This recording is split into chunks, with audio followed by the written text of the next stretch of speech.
Assalamualaikum warahmatullahi wabarakatuh. Penonton setia channel Salman Doa. Pada kesempatan kali ini, kita akan membahas kisah penuh hikmah tentang wafatnya 4 khalifah Nabi Muhammad SAW, yaitu Abu Bakar As-Siddiq, Umar bin Khattab, Utsman bin Affan, dan Ali bin Abi Thalib. Kisah ini sangat penting untuk kita teladani, terutama di bulan Ramadan yang penuh berkah ini, sebagai cermin pengorbanan, kepemimpinan, dan keteguhan dalam menghadapi ujian. Berikut adalah cerita lengkap mengenai wafatnya keempat khalifah tersebut, yang tentunya dapat menjadi bahan pembelajaran bagi kita semua. 1. Khalifah Abu Bakar As-Siddiq radhiyallahu anhu. Latar belakang. Abu Bakar As-Siddiq adalah sahabat Nabi Muhammad SAW yang paling dekat dan setia. Setelah wafatnya Nabi, beliau menjadi khalifah pertama dalam sejarah Islam. Kepemimpinannya menunjukkan keberhasilan dalam menyatukan umat Islam yang sempat terpecah setelah kematian Nabi. Abu Bakar adalah simbol keteguhan hati dan kesabaran dalam menghadapi berbagai cobaan. Wafatnya Abu Bakar. Setelah memimpin umat Islam selama 2 tahun, tepatnya pada tahun 13H, 634 M, Abu Bakar mulai merasakan sakit yang parah. Penyakit demam tinggi yang dideritanya berlangsung beberapa hari. Sebelum wafatnya, Abu Bakar menunjuk Umar bin Khattab sebagai penggantinya. Di saat-saat terakhir kehidupannya, beliau berpesan agar umat Islam tetap teguh dalam berpegang kepada ajaran agama, dan bahwa penggantinya harus meneruskan kepemimpinan dengan adil. Abu Bakar wafat pada usia 63 tahun pada bulan Agustus 634 Masehi. Kepergiannya meninggalkan kesedihan mendalam bagi umat Islam, namun beliau meninggalkan warisan yang sangat besar. Warisan Abu Bakar, di bawah kepemimpinan Abu Bakar, dimulailah ekspansi Islam, yang meliputi peperangan untuk mempertahankan dan memperluas wilayah kekhalifahan. Keberanian dan keadilan beliau dalam mengambil keputusan menjadi teladan yang luar biasa bagi para pemimpin setelahnya. 2. Khalifah Umar bin Khattab or Nawaran. Latar belakang. Umar bin Khattab adalah khalifah kedua yang dikenal karena kekuatan kepemimpinannya, ketegasan, dan keberaniannya. Ia juga dikenal sebagai pemimpin yang sangat menjaga keadilan, serta melakukan banyak reformasi di masa pemerintahannya. Wafatnya Umar. Pada tahun 23 Hijriah, 644 Masehi, Umar mengalami serangan yang sangat mengerikan. Ia ditikam oleh seorang majusi, orang yang tidak beragama Islam, bernama Abu Lu'lu'ah saat sedang melaksanakan salat subuh di masjid.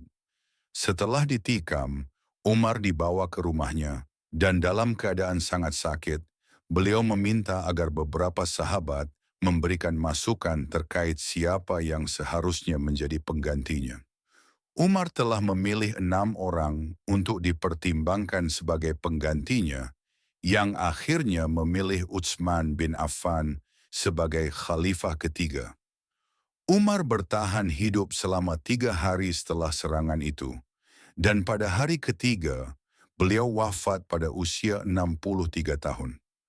Sebelum wafat, beliau berpesan untuk menjaga keadilan, menegakkan agama, dan memperhatikan hak-hak umat. Warisan Umar. Kepemimpinan Umar dikenal dengan berbagai kemajuan luar biasa, termasuk penyusunan sistem administrasi pemerintahan yang sangat efektif, memperluas wilayah Islam ke Syam, Mesir, dan Persia, serta mendirikan kota-kota baru seperti Kufa dan Basra. Umar juga terkenal dengan kebijakan sosial yang sangat memperhatikan rakyat jelata dan memberikan hak yang adil kepada setiap warga negara. 3. Khalifah Utsman bin Affan, Irwan Ehabar Anam. Latar belakang. Utsman bin Affan adalah khalifah ketiga yang terkenal karena kemurahan hati dan kedermawanannya. Beliau merupakan seorang pedagang kaya raya, namun hartanya digunakan untuk mendukung perjuangan Islam termasuk mendanai armada perang dan membiayai pembangunan masjid. Wafatnya Utsman. Utsman wafat dalam peristiwa tragis yang terjadi pada tahun 35 Hijriah, 656 Masehi, di mana beliau dibunuh oleh kelompok pemberontak yang tidak puas dengan kebijakannya. Kelompok ini mengepung rumah Utsman selama beberapa minggu dan menuntut agar beliau turun dari jabatan khalifah. Pada saat pengepungan itu, Utsman tetap tenang dan tidak melawan, meskipun beliau diberi kesempatan untuk melarikan diri.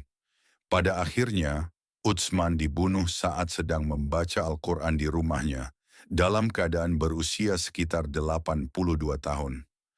Kepergian Utsman menandai awal dari pergolakan politik yang lebih besar dalam sejarah Islam, yang dikenal dengan Perang Saudara Pertama dalam Islam, yaitu Perang Jamal dan Perang Siffin. Warisan Utsman. Utsman dikenang dengan penggalakan sistem pengumpulan dan penulisan Al-Quran yang telah disusun menjadi mushaf yang kita gunakan hingga kini. Kepemimpinannya juga dikenal dengan ekspansi Islam yang lebih jauh ke Afrika Utara dan Asia. Keempat, Khalifah Ali bin Abi Thalib Orniara. Latar belakang. Ali bin Abi Thalib adalah sepupu dan menantu Nabi Muhammad SAW. Ia dikenal sebagai seorang pemimpin yang bijaksana, pemberani, dan sangat mencintai Nabi.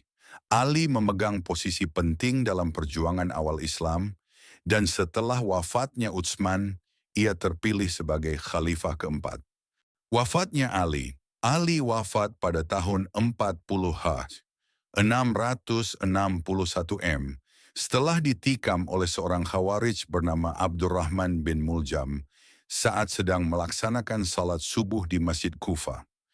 Ali terluka parah dan mengalami kesakitan hebat selama beberapa hari.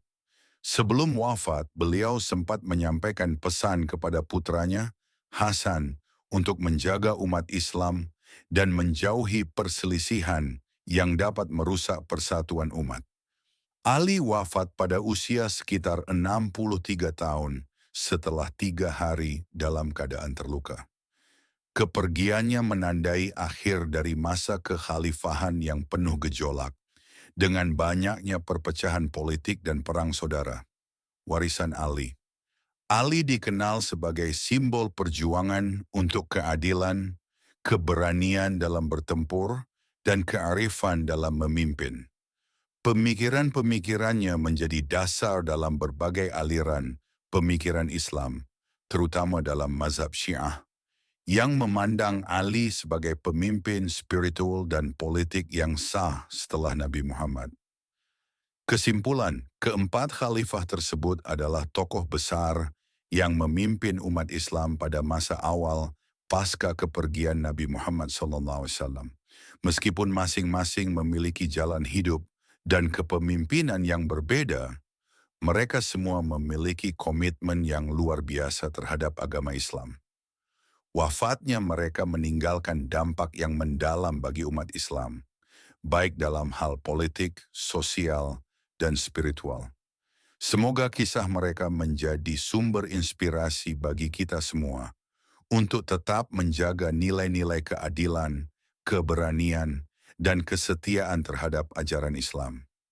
Mari kita renungkan kisah-kisah ini sebagai pembelajaran hidup di bulan yang penuh berkah ini. Wassalamualaikum warahmatullahi wabarakatuh.